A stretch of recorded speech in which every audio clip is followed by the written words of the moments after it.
Dans cette nouvelle vidéo sur iCharts, je vais vous montrer comment faire un diagramme en colonne tel que celui-ci avec autant de séries de données que vous voulez. Alors quand je dis série de données, c'est par exemple là, dans cet exemple vous pouvez voir il y a les précipitations moyennes mensuelles pour 4 villes et chaque ville est une série de données. Voilà, donc là vous voyez pour un an vous avez les moyennes mensuelles. Voilà, j'enlève Tokyo, voilà, j'enlève Londres, voilà. Chaque ville est une série de données et vous pourrez mettre autant de séries de données que vous voulez. Je vais donc sur l'onglet qui va bien, je vais sur ma page de code avec le code de base donc pour tout diagramme et je vais initialiser mon diagramme. Je commence donc avec l'option Chart qui permet de choisir le type de diagramme que je veux. Donc je prends l'option type et j'y mets donc colonne pour le diagramme en colonne. Voilà. Ensuite, je veux un titre. Donc title. Je prends l'option texte et je vais mettre précipitation moyenne par mois. Alors j'ai mis un P majuscule, voilà. Ensuite, après le titre, moi par exemple j'ai envie d'un sous-titre, donc subtitle. Je prends donc toujours l'option texte. Alors ici j'ai fait une faute, précipitation. Alors pour subtitle, il y a toujours l'option texte. Et je vais mettre source. Et je mets worldclimat.com. Ensuite, après subtitle, je vais m'occuper de l'axe des X. Donc, moi, par rapport au diagramme, voilà, je vais mettre les informations, les 12 mois de l'année, donc de janvier à décembre. Donc, X, X6. Donc, pour cela, je vais mettre les catégories. Donc, catégorise.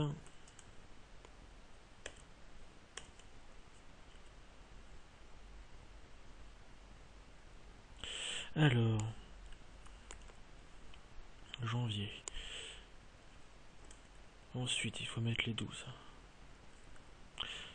Alors, février, mars, avril, mai, juin.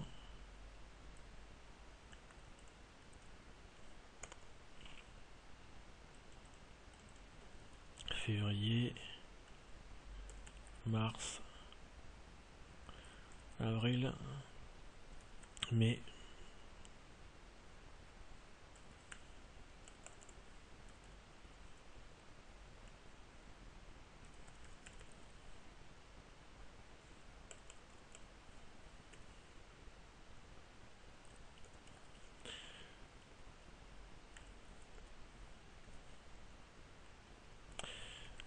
Voilà, octobre, et il reste plus que novembre et décembre.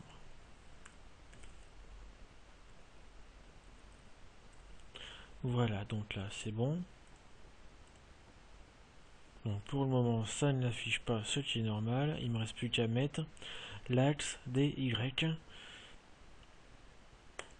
Donc Y axis, voilà. Et alors pour Y axis, alors je commence le minimum à 0, voilà. Je mets comme titre, je vais mettre l'option texte et pour le titre je vais mettre précipitation. Voilà, alors précipitation et je mets par exemple millimètres. Ça ira très bien. Et alors pour les axes Y, c'est bon, je n'ai rien d'autre à mettre. Donc là, pour le moment, alors ça n'affiche rien. Je vérifie quand même si je n'ai pas fait d'erreur. Je n'ai pas fait d'erreur. Donc si ça n'affiche rien, c'est normal. Je continue en m'occupant des tooltips. Donc quand je survole le diagramme. Donc pour les tooltips. Là, alors pour les tooltips, c'est un truc différent des autres diagrammes que j'ai pu faire. Là ici, quand je survole par exemple un mois donné, ça affiche les 4 villes avec le nombre de millimètres de précipitation. Donc là, ça n'affiche pas une donnée en elle-même, ça affiche les 4 données. Donc là, ce que je vais faire, c'est que je vais faire une sorte de tableau. Alors, le tableau commence avec header format. Je mets alors un span.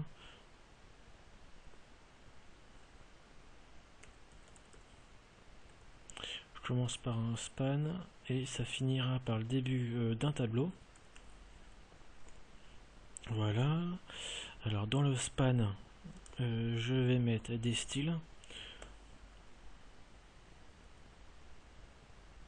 Pour le style, par exemple, je peux mettre un font size à 10 pixels. Ensuite, à l'intérieur de ce span, je vais mettre la partie point J. C'est-à-dire que ça affichera le mois en cours. Donc là, par exemple, c'est janvier, février, mars. Voilà, donc point J. Ensuite, après ce header format, je vais mettre un point format.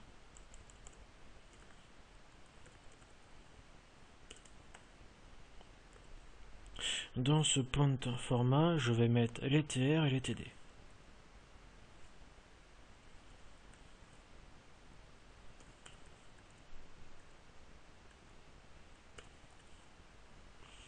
Alors, dans le premier TD,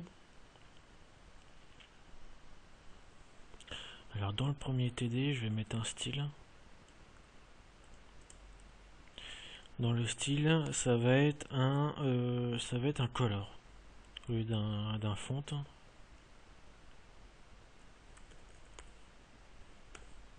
Et pour le color, ça sera un point color.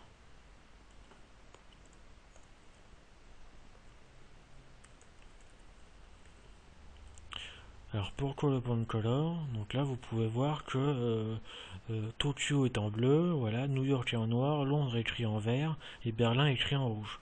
C'est juste pour reprendre voilà la couleur de la ville et ne pas se tromper. Voilà donc point color. Et ensuite, à l'intérieur, je vais mettre dans le TD, je vais mettre un point mais name. Voilà. Ensuite, alors ici,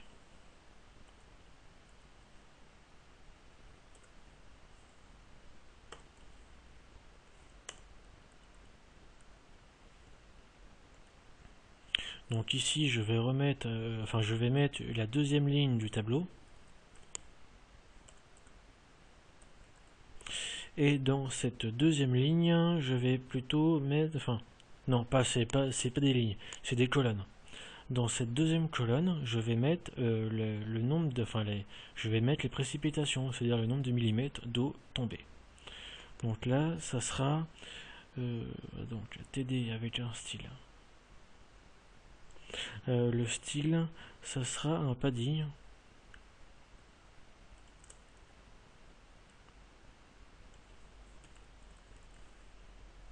Padding que je vais mettre à 0. Voilà.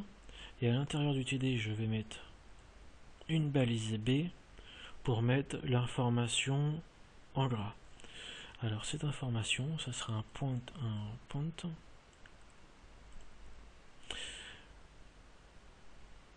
Donc un point Y et je vais mettre un élément flottant, c'est-à-dire, un nombre flottant, c'est-à-dire .1f, pour dire un chiffre derrière la virgule.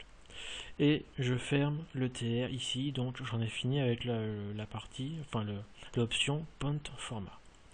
Et je vais finir par l'option, enfin, je continue par l'option footer format, où là je vais fermer la balise table pour le tableau. Voilà.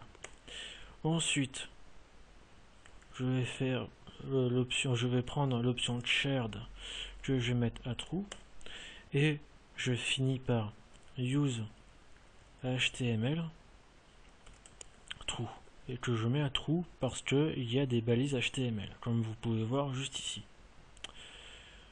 J'en ai fini avec les tooltips et là je vais m'occuper de l'option plot option.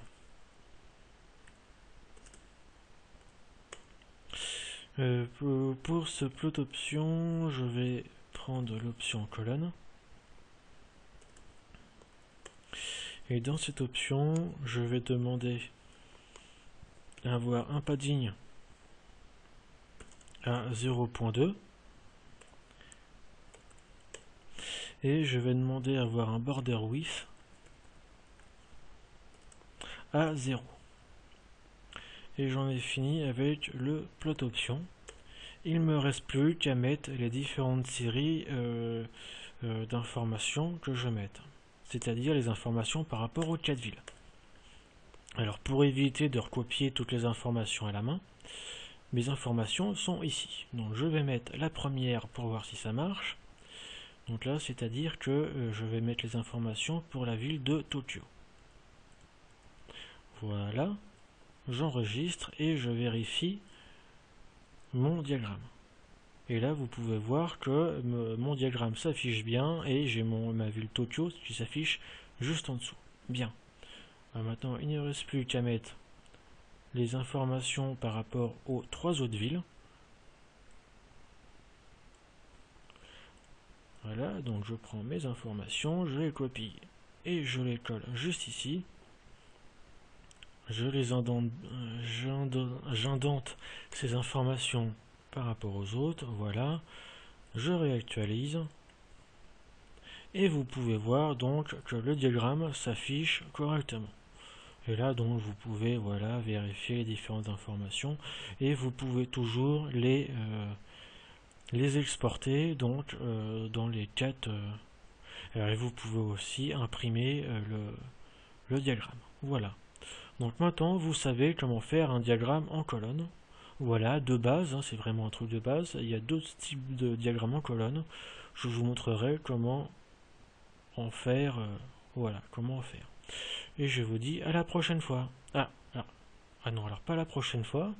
Je viens de voir qu'il y a un petit souci, là, juste ici. Ça n'affiche pas le nom des villes. Alors, c'était une fausse joie. Alors, où est-ce que j'ai fait une erreur ? Donc a priori c'est dans le tooltip. Donc là c'est par rapport à la ville, donc juste ici. Donc le point name. Alors ah oui en fait c'est pas des point name, c'est des series. Voilà ici donc series name et ici c'est series color. J'enregistre, je revérifie. Voilà. Et là, vous pouvez voir que Londres, enfin les villes, enfin le nom des 4 villes s'affiche bien. Alors là, j'ai oublié peut-être les millimètres après les chiffres. Je reviens dans Tooltips. Voilà, donc juste ici derrière, millimètres, je réenregistre. Je revérifie et ça affiche les informations que je veux. Alors je revérifie ici. Bon ici il y a un 2 points donc qui différencie la ville des précipitations. Alors moi j'en ai pas mis dans mon exemple. J'en ai pas besoin donc on voit bien ce que veut dire le diagramme. Donc là c'est réellement fini, je n'ai plus aucune erreur. Et donc voilà, vous pouvez faire un diagramme tel que celui-ci. Donc là, pour la dernière fois, je vous dis à la prochaine et à la prochaine pour un prochain tutoriel.